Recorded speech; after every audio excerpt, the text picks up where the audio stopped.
As we move into the middle part of December, I would say that what's on my mind, first and foremost, is the holiday season. It's a great time as we get, partway through the academic year, as we get towards the end of the calendar year, to take a moment to really reflect. Reflect on what we've done, reflect on what we're going to do over the course of the coming year.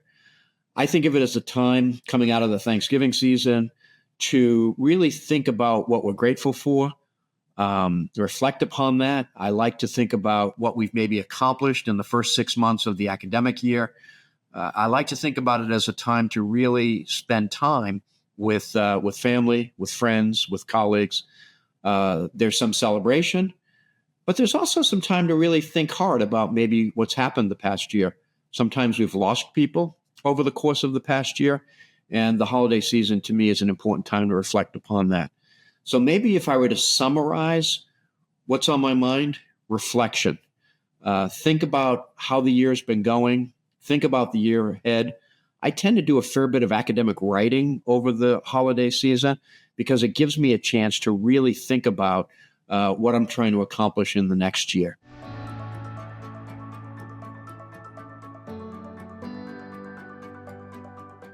So the most meaningful advice I've ever been given from a patient.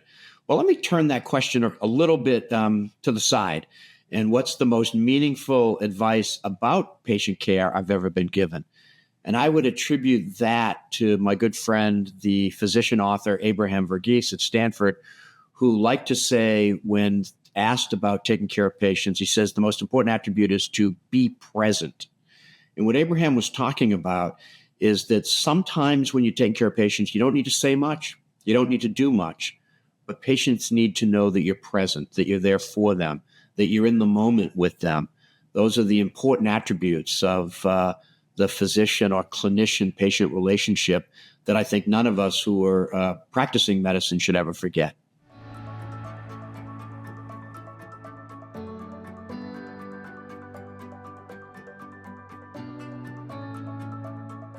This is going to be something I'll talk a lot about in 2025. And I'm going to talk about it from a position of positivity, that higher education is absolutely critical to the well-functioning of our society. Now, I lead a medical university, not a broad, all-encompassing university. So I'm going to focus my remarks on leading a medical university. I think it's critically important that we stay true to our missions of providing great patient care, doing cutting-edge, innovative research, and educating the next generation of clinicians, scientists, researchers, et cetera.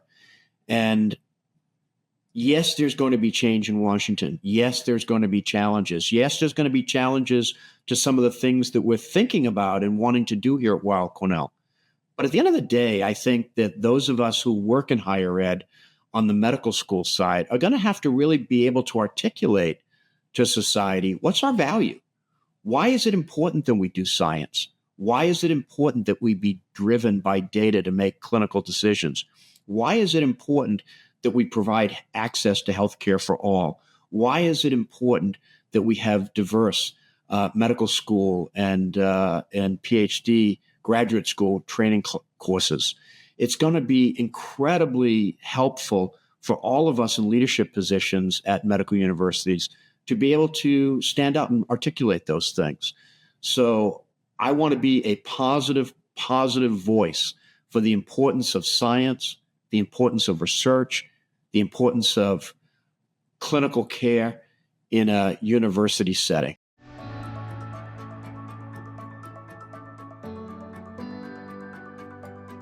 The easy answer is to default to artificial intelligence and machine learning. And I think those will be incredibly important for medical education.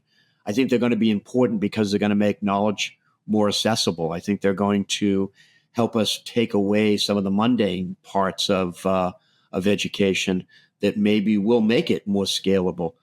But I think what really makes it more scalable is what we're doing in sessions like this, which is providing broader reach to a broader number of people through things like video technology, through things like digital, through things like social media.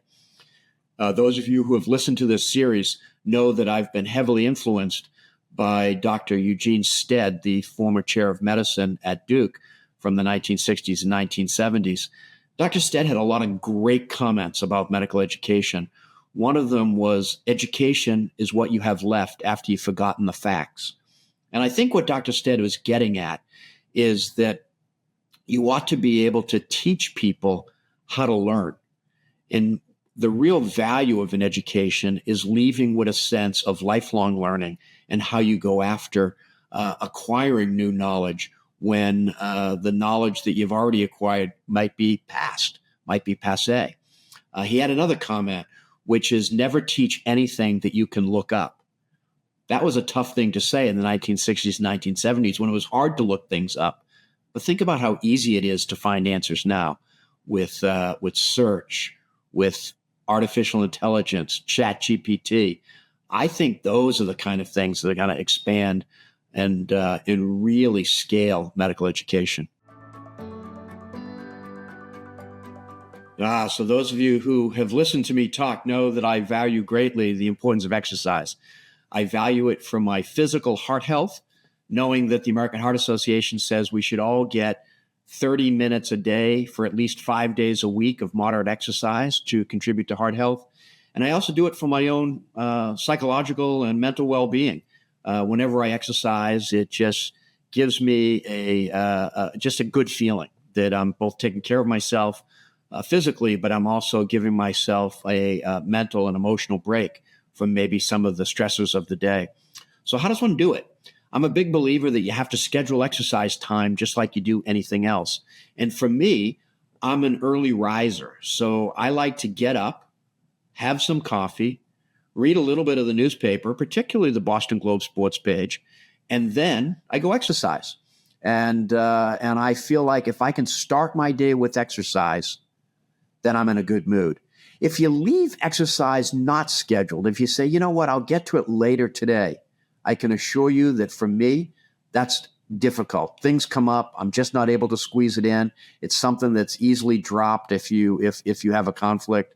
Do it when you first get up. Works really well.